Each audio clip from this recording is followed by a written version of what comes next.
Haleluya, shalom dan salam bahagia buat kita semua. Kita jumpa lagi di TV Pantai Costa dengan tema klasifikasi iman, iman yang keren. Alkitab memberikan catatan penting bagi kita untuk bisa belajar tentang iman.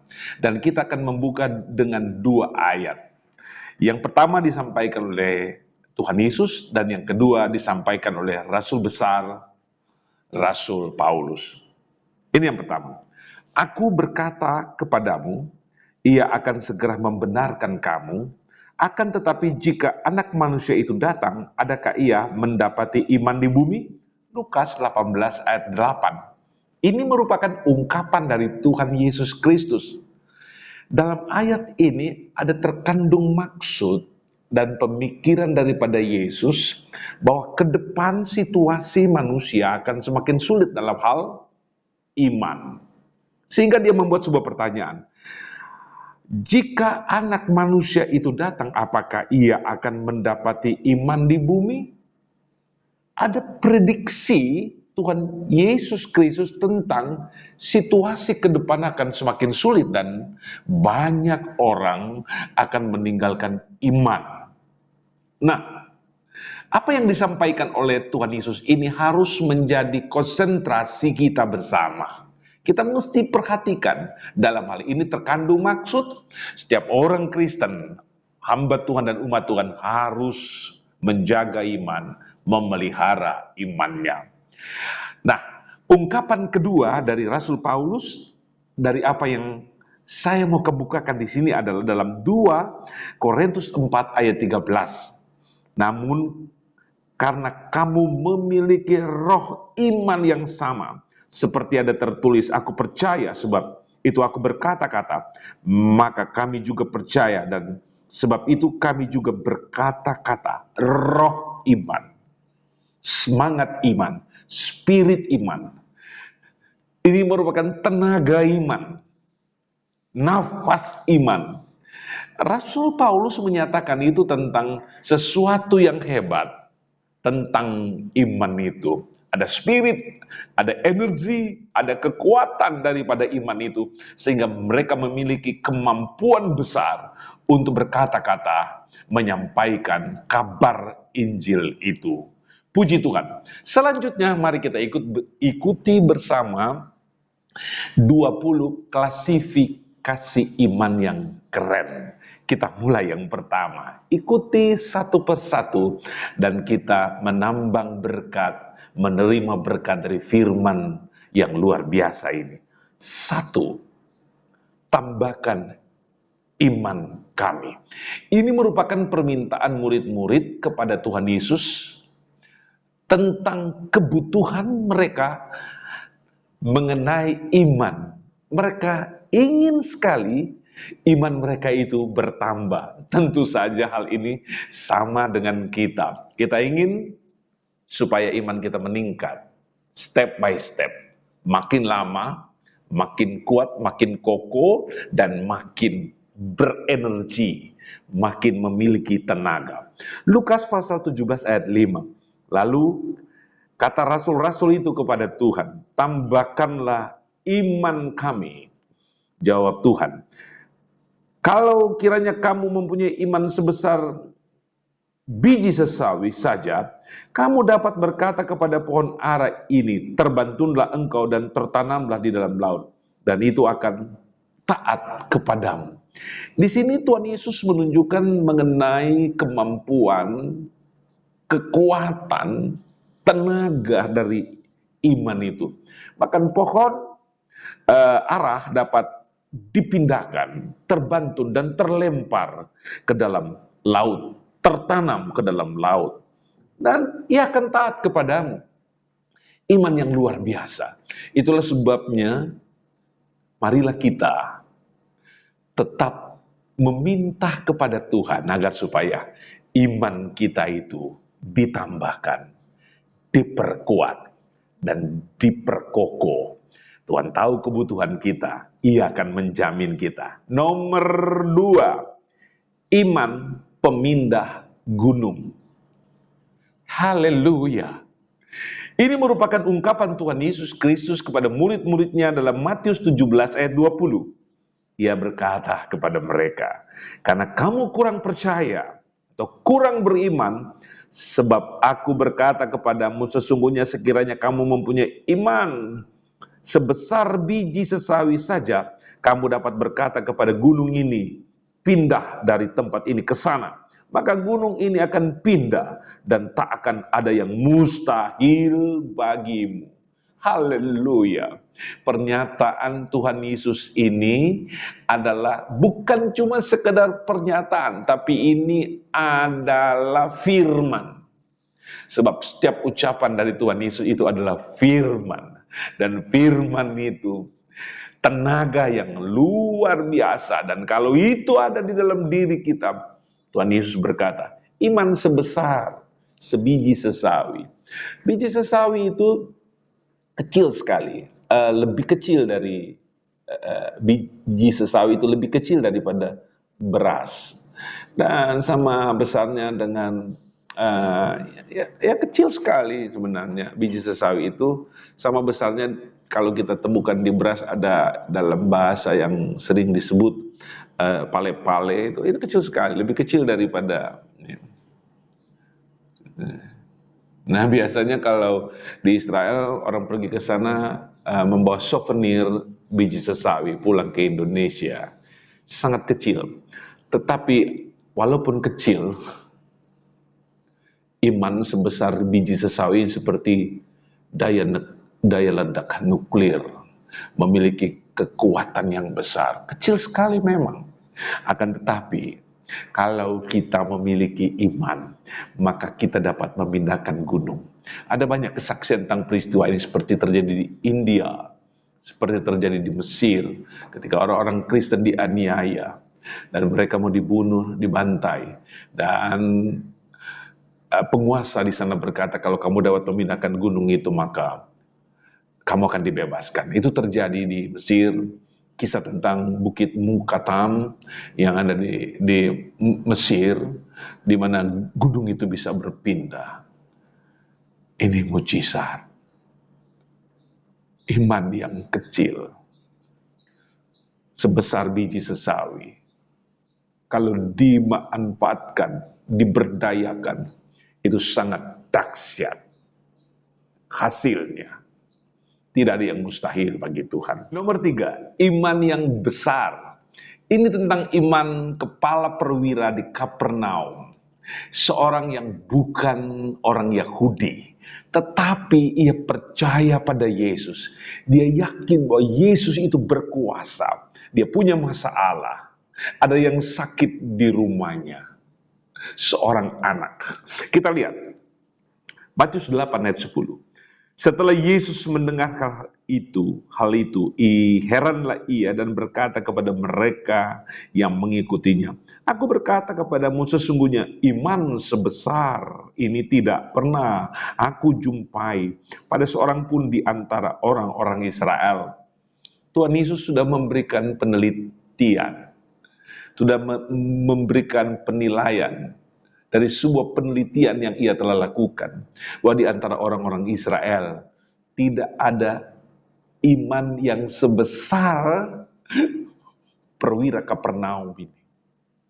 Katakan saja sepatah kata, maka itu akan terjadi. Itu ungkapan dari seorang yang tidak mendalami prinsip-prinsip iman Yahudi, prinsip-prinsip imam Alkitab. Tapi ia tahu Yesus berkuasa, banyak bikin demonstrasi mujizat yang luar biasa. Dan akhirnya Tuhan Yesus memberikan kesaksian bahwa iman sebesar ini tidak dijumpainya di antara orang-orang Israel. Anak yang di rumahnya sembuh seketika. Inilah yang kita sebut dengan iman yang besar. Iman yang besar dapat menaklukkan apa saja, dapat berbuat apa saja yang hebat, dan merek daripada iman yang besar itu adalah mujizat. Mujizat yang terjadi. Nomor 4, iman penyembuh. Haleluya. Markus 2 ayat 4, Tapi mereka tidak dapat membawanya kepadanya karena orang banyak itu. Lalu mereka membuka atap yang di atasnya. Sesudah terbuka, mereka menurunkan tilam tempat orang lumpuh itu berbaring. Ketika Yesus melihat iman mereka, berkatalah ia kepada orang lumpuh, "Hai anakku, dosamu sudah diampuni." Ayat 10. Tetapi supaya kamu tahu bahwa di dunia ini anak manusia berkuasa mengampuni dosa, berkatalah ia kepada orang lumpuh itu, "Kepadamu kukatakan, bangunlah, angkatlah tempat tidurmu dan pulanglah ke rumahmu." Ini tentang orang-orang yang berempati, yang peduli kepada saudara dan temannya. Mereka tahu Yesus itu adalah mujizat besar. Mereka membawa orang ini kepada Yesus, tapi karena begitu banyaknya orang, tidak ada jalan menuju kepada Yesus. Mereka naik ke atap rumah, membuka atapnya, dan menurunkan orang itu sampai tepat berada di depan Yesus. Apa reaksi Yesus? Yesus melihat iman mereka. Dan setelah Yesus melihat iman mereka, dia berkata, "Dosamu diampuni." Dosa diampuni, juga dia berkata, "Angkat tilammu dan pulanglah ke rumahmu." Ada dua efek yang luar biasa dari orang yang beriman. Pertama, dosa diampuni atau diselamatkan. Kedua, fisik disembuhkan dan disehatkan. Ini adalah kekuatan dari iman. Iman penyembuh. Yakin bahwa kita disembuhkan oleh Tuhan. Nomor 5, iman penyelamat. Iman penyelamat. Efesus 2 ayat 8, rumusan doktrin yang diberikan oleh Paulus mencerahkan pikiran kita dan juga hati kita tentang kekuatan iman itu. Dalam Efesus 2 ayat 8, sebab karena kasih karunia kamu diselamatkan oleh iman. Itu bukan hasil usahamu tetapi pemberian Allah. Itu bukan hasil pekerjaanmu. Jangan ada orang yang memegahkan diri. Haleluya. Iman itu bertenaga, berenergi. Dia melakukan proses ilahi di dalam hidup manusia. Karena iman itu lahir dari pendengaran akan firman Tuhan. Dia memproduksi sesuatu yang luar biasa di dalam hati manusia, dalam pikiran manusia, dan dalam fisik manusia. Dan iman karena firman itu menyelamatkan. Haleluya. Mari kita terus membangun iman kita. Kita terus menambah iman kita dengan berdoa kepada Tuhan. Nomor 6, iman yang membenarkan. Kita tahu bersama bahwa kita banyak titik-titik salah, kekurangan. Ya, bahkan kita banyak pelanggaran, juga dosa. Dan tidak ada satu kekuatan pun yang dapat membenarkan kita. Tidak, hanya Tuhan saja melalui iman. Kita lihat Roma 5 ayat 1. Sebab itu kita yang dibenarkan karena iman, kita hidup dalam damai sejahtera dengan Allah oleh karena Tuhan kita Yesus Kristus dibenarkan oleh iman. Ya, kita bisa mendaftarkan semua kekurangan, kealpaan, kesalahan kita di hadapan Tuhan dengan jujur dan tulus. Tetapi Tuhan yang tahu itu, Tuhan yang sanggup untuk membenarkan kita di dalam iman kita.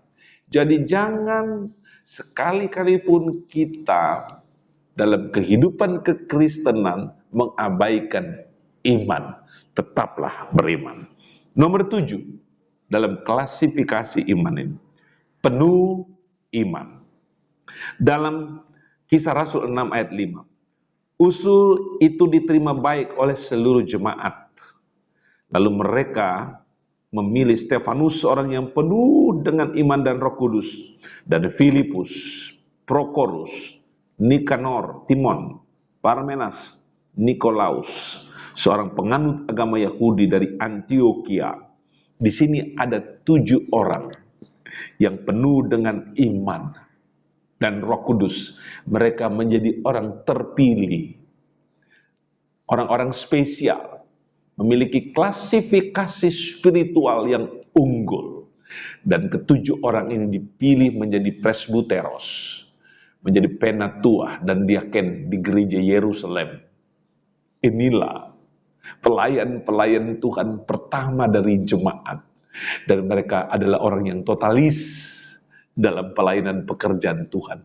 Orang yang diseleksi dari sekian banyak orang untuk menjadi pelayan Tuhan. Mereka penuh dengan iman.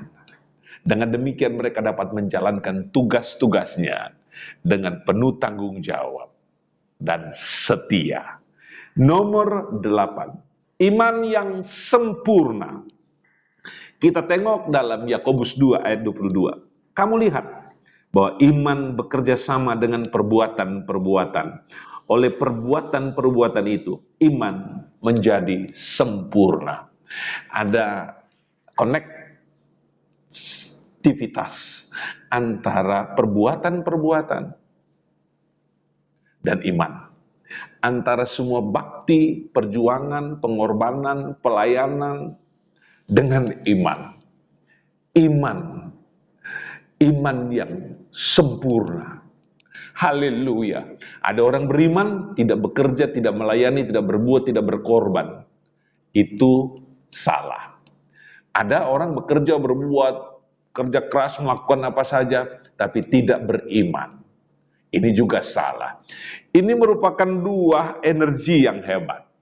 Ada kolaborasi, ada sinergitas antara semua perbuatan, pelayanan, pengorbanan, kebajikan, penginjilan, penggembalaan dengan iman. Nah, dengan demikian iman akan jadi sempurna.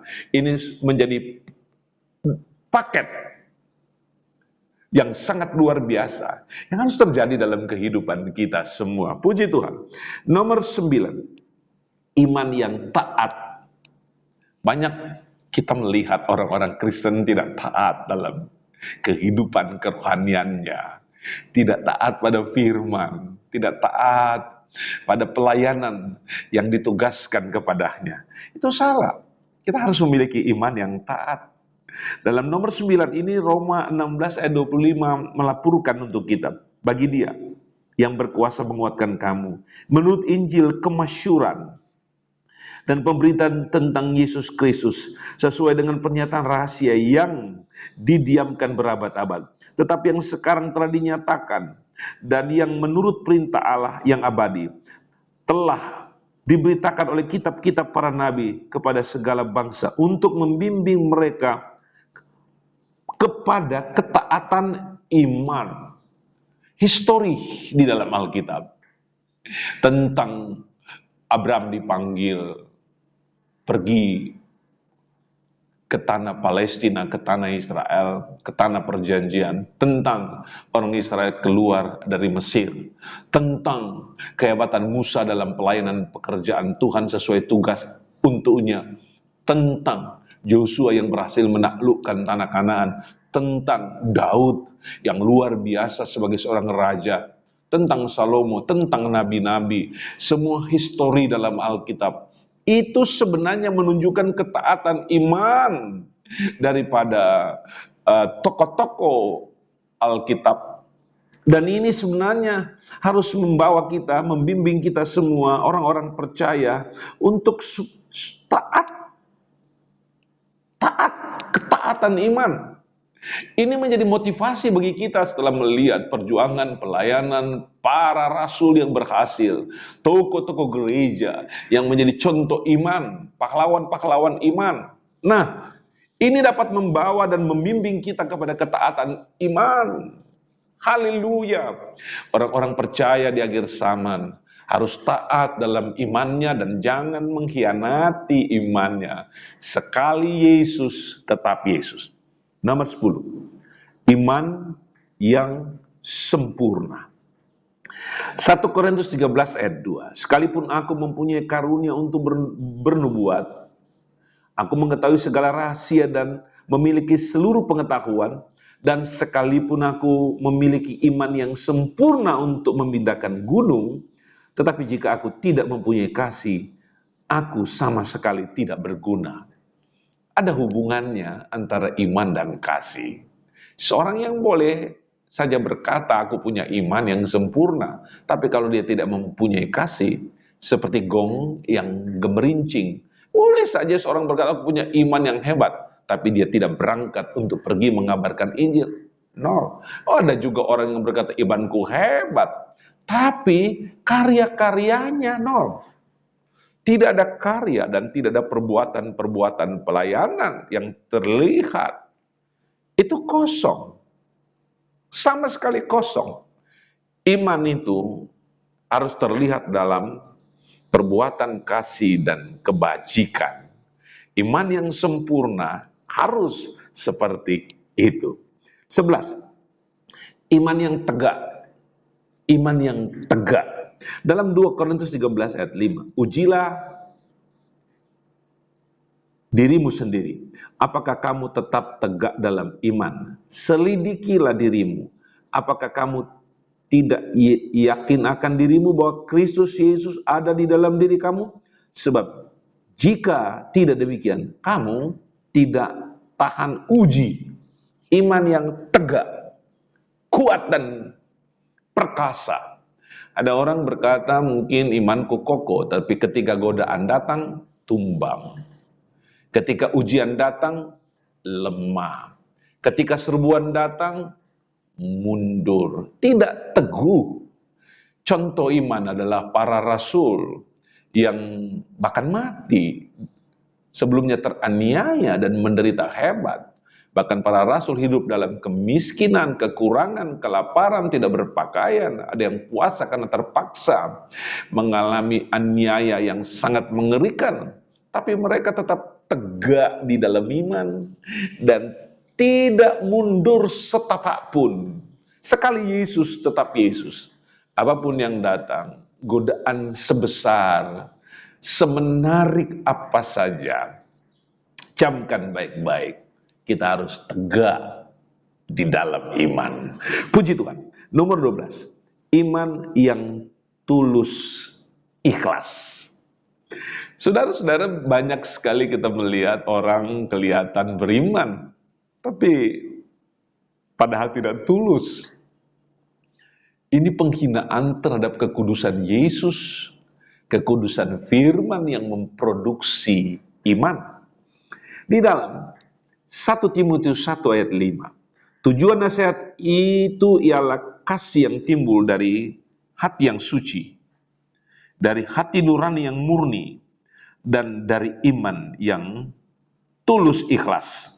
2 Timotius 1 ayat 5, sebab aku teringat kepada iman yang tulus ikhlas, yaitu iman yang pertama-tama hidup dalam nenekmu Lois dan di dalam ibumu Eunike, dan yang aku yakin hidup juga di dalam diri kamu. Ini tentang Timotius. Imannya tulus dan ikhlas. Tanpa ada harapan-harapan daging di dalamnya. Tanpa ada tujuan-tujuan pribadi di dalamnya. Iman yang tulus itu adalah iman yang total, iman yang memberi dengan tulus, iman yang melayani dengan tulus. Dan ternyata Timotius memiliki histori yang indah. Neneknya Lois mempunyai iman yang tulus ikhlas. Ibunya Eunike mempunyai iman yang tulus ikhlas. Jadi dari nenek, ibu, dan anak terwariskan secara indah tentang iman yang tulus ikhlas. Orang percaya, mari kita bersama-sama memiliki iman yang tulus ikhlas. Kemudian nomor 13, memelihara iman. Oleh karena firman kita punya iman. Tetapi walaupun iman itu sudah ada dalam diri seseorang, namun ia tidak merawat, menjaga dan memeliharanya, iman itu bisa kendor. Iman itu bisa hilang. Dan iman itu bisa mati. Maka kita lihat dalam 2 Timotius 4 ayat 7. Aku telah mengakhiri pertandingan yang baik. Aku telah mencapai garis akhir dan aku telah memelihara iman. Sekarang telah tersedia bagiku mahkota kebenaran yang akan dikaruniakan kepadaku oleh Tuhan, hakim yang adil pada harinya. Tetapi bukan hanya kepadaku, melainkan juga kepada semua orang yang merindukan kedatangannya. Memelihara iman memiliki dampak hidup yang kekal pada waktu kedatangan Tuhan di kali yang kedua. Haleluya. Peliharalah iman. Pelihara dengan sungguh-sungguh. Maka nilai-nilai indah akan diperoleh pada akhirnya nanti. Puji Tuhan, hari Tuhan akan datang. Dia adalah hakim yang adil, yang kemudian akan memeriksa dan menilai kita. Apa kita memelihara iman atau tidak. Puji Tuhan. Nomor 14. Sehat dalam iman. Sehat dalam iman. Kita tidak punya tujuan-tujuan untuk kemegahan diri, tujuan-tujuan untuk memperkuat posisi. Ya harus sehat dalam iman. Titus 1 ayat 13, kesaksian itu benar, karena itu tegurlah mereka dengan tegas supaya mereka menjadi sehat dalam iman. Ayat 14, dan tidak lagi mengindahkan dongeng-dongeng Yahudi dan hukum-hukum manusia yang berpaling dari kebenaran. Titus 2 ayat 2, laki-laki yang Tuhan hendaklah hidup sederhana, terhormat, bijaksana, sehat dalam iman, dalam kasih dan dalam ketekunan. Ini berbicara soal hubungan antar sesama, antar jemaat, antar saudara. Jangan sampai terjebak dalam situasi buruk dengan tujuan-tujuan yang gak sehat. Kita dipercayakan oleh Tuhan pelayanan sebagai penginjil, sebagai gembala, sebagai guru, atau sebagai apa saja dalam pelayanan, pemimpin puji-pujian, dan pemimpin doa. Harus sehat dalam iman. Jangan sampai memiliki maksud-maksud terselubung di dalam sebuah paket pelayanan. Kemurnian dan kesehatan dalam iman itu penting sekali. Dan yang menilai kita itu adalah Tuhan. Haleluya. 15. Keyakinan iman. Klasifikasi iman ini menunjukkan tentang format keteguhan, formasi keteguhan dalam iman, keyakinan penuh dalam iman. Ibrani 10 ayat 22. Dengarkanlah hai saudara-saudara yang kekasih, bukankah Allah memilih orang-orang yang dianggap miskin oleh dunia ini menjadi kaya dalam iman dan menjadi ahli waris kerajaan yang dijanjikannya kepada barang siapa yang mengasihi dia? Kaya di dalam iman. Ada orang kaya secara material, tidak kaya dalam iman. Ada orang-orang yang hebat, mentereng dalam jabatan, pangkat, dan juga gelar, tapi tidak kaya dalam iman. Tapi ada orang-orang yang terlihat tidak kaya secara material, tidak memiliki jabatan, pangkat, dan ketenaran, tapi kaya di dalam iman. Ini yang paling penting dan paling prioritas dalam kehidupan kekristenan. Karena kekristenan bukan hanya hal-hal yang material di sekitar kita yang nampak, tetapi kekristenan itu harus kaya di dalam iman. Karena ini berdampak kerajaan surga. Haleluya. 17. Doa iman. Doa iman. Ini tentang jangkauan. Jangkauan kepada Tuhan. Ini merupakan luasan cakupan manusia tentang Tuhan. Doa iman. Dalam Yakobus 5 ayat 15. Doa yang lahir dari iman akan menyelamatkan orang sakit itu dan Tuhan akan membangunkan dia.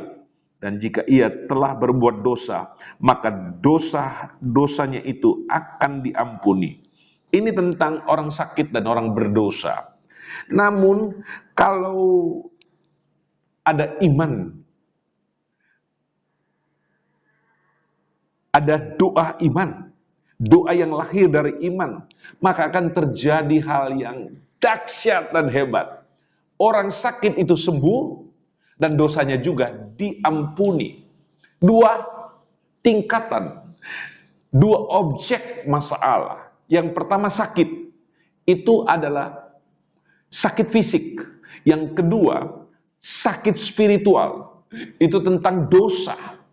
Ini dapat dihancurkan dan dapat diselesaikan oleh doa iman. Haleluya, ucapan-ucapan yang dahsyat yang dapat membuat si sakit sehat dan dapat membuat orang dosa diampuni dosanya oleh Tuhan. Puji Tuhan. Nomor 18. Iman yang teguh. Haleluya. Ada banyak hadangan, ada banyak persoalan, ada banyak pergumulan, ada banyak hantaman, ada banyak tekanan, silih berganti itu datang. Ada banyak persoalan di semua dan berbagai macam sektor. Tetapi kalau ada iman yang teguh, maka akan ada penyelesaian yang hebat.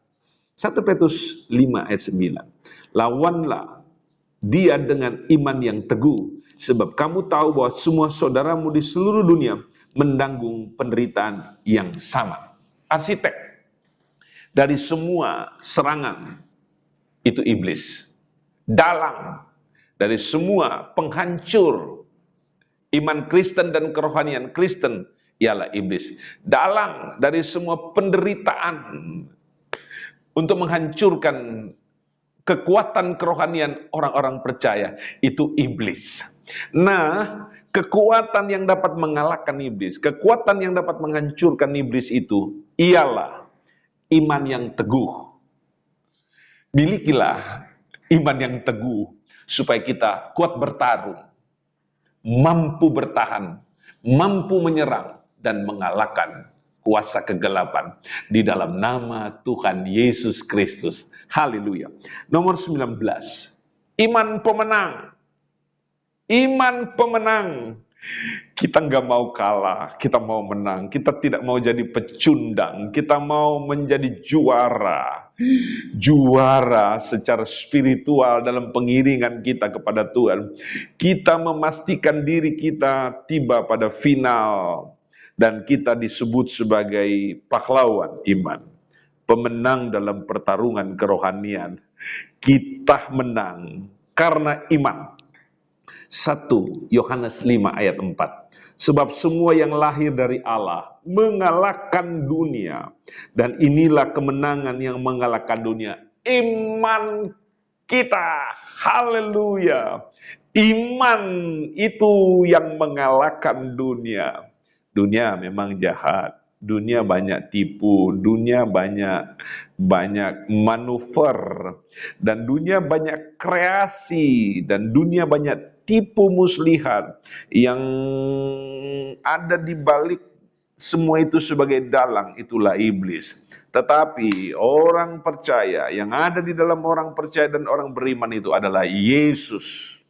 Dan Yesus itu dahsyat dan luar biasa. Dan di dalam kita ada iman. Dan iman itulah yang mengalahkan dunia. Dan yang paling terakhir sekarang. Iman melawan iblis. Iman melawan iblis. Dan iman mengalahkan iblis. 1 Petrus 5 ayat 8. Sadarlah dan berjaga-jagalah. Lawanmu si iblis berjalan keliling sama seperti singa yang mengaum-ngaum dan mencari orang yang dapat ditelannya. Lawanlah dia dengan iman yang teguh, sebab kamu tahu bahwa semua saudaramu di seluruh dunia menanggung penderitaan yang sama. Iblis tidak mau kita bangkit. Iblis mau kita kalah. Iblis mau kita hancur. Dia mau lihat kita terkapar. Dia mau lihat kita menderita. Dia mau lihat kita dan dia mau tertawakan kita sebagai yang kalah dan yang hancur. tetapi ada iman untuk melawan iblis. Ya, ada iman untuk menghancurkan iblis. Yesus sudah buktikan, ia mengusir setan, menghardik setan, mengalahkan iblis. Kita tahu bersama bahwa kepala si ular telah dihancurkan. Kita sebagai anak-anak Tuhan juga punya tenaga. Karena tenaga itu kita gunakan dengan nama Tuhan Yesus Kristus. Yang mengalahkan dia adalah percaya kita kepada nama Yesus. Keyakinan kita kepada nama Yesus. Tindakan kita untuk berperang melawan iblis. Oleh iman, iblis dapat dikalahkan. Setan dapat dihancurkan. Yesus selamanya pemenang. Dan orang-orang percaya diberikan kemenangan yang hebat oleh Tuhan. Tuhan Yesus memberkati kita dengan berkat yang dahsyat dan luar biasa. Haleluya. Amin.